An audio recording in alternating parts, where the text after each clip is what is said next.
Michael Bender, the author of the forthcoming book, Frankly, We Did Win This Election, the inside story of how Trump lost, spoke to TMZ yesterday and mentioned the fact that he had been invited down to Mar-a-Lago twice while he was putting the book together to meet with Donald Trump.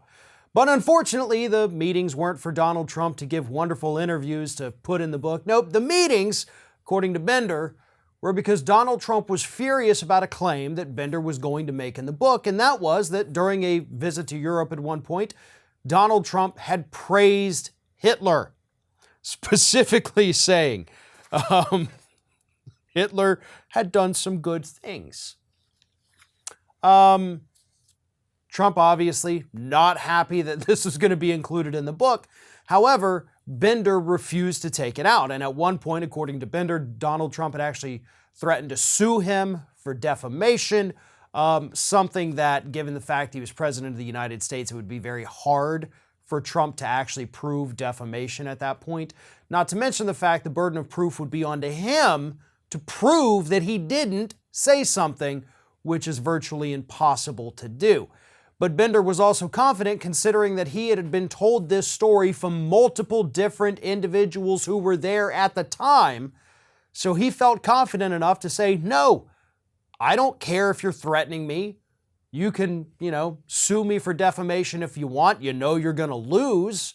And I'm going to put this claim in the book. And of course, this was one of the earliest claims from this book that had been released, I guess, a week or so ago. It was big headlines. Donald Trump praised Hitler, said he had done some good things. And the question I have, though, at this point is, what were those good things?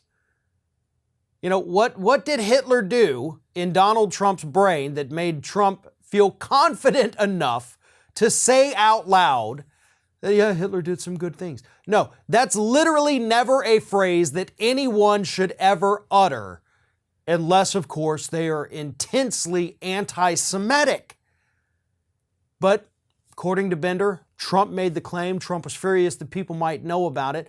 But I do want to talk a little bit about the defamation thing, because I do feel like that is important. If Bender is accurate and Trump did threaten to sue him for defamation, as I mentioned, the burden of proof would be on to Donald Trump to prove that he didn't say this. But that is Donald Trump's go-to move. I don't like what you said, so I'm just going to sue you. I have more money. I have better connections to high-powered lawyers. I can essentially wait you out on this issue, bleed you dry when you have to hire legal counsel, and therefore I would ultimately win, even if I lose. We're starting to see that tactic kind of develop more and more, by the way, with folks on the right. But in this particular case, when you're dealing with a public figure, the threshold for defamation is much, much higher, as the U.S. Supreme Court says. So even if Trump, could prove he didn't say this, it would still be a very difficult legal hurdle, really, for him to overcome. But it is what it is, right? This claim is not shocking.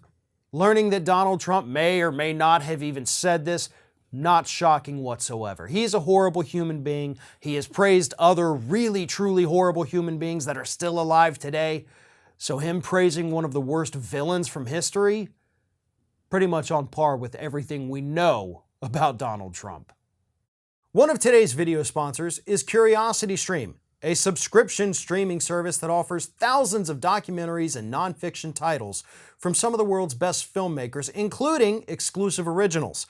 CuriosityStream is also extremely affordable at under $20 per year, and they've got a great offer right now for our Ring of Fire viewers.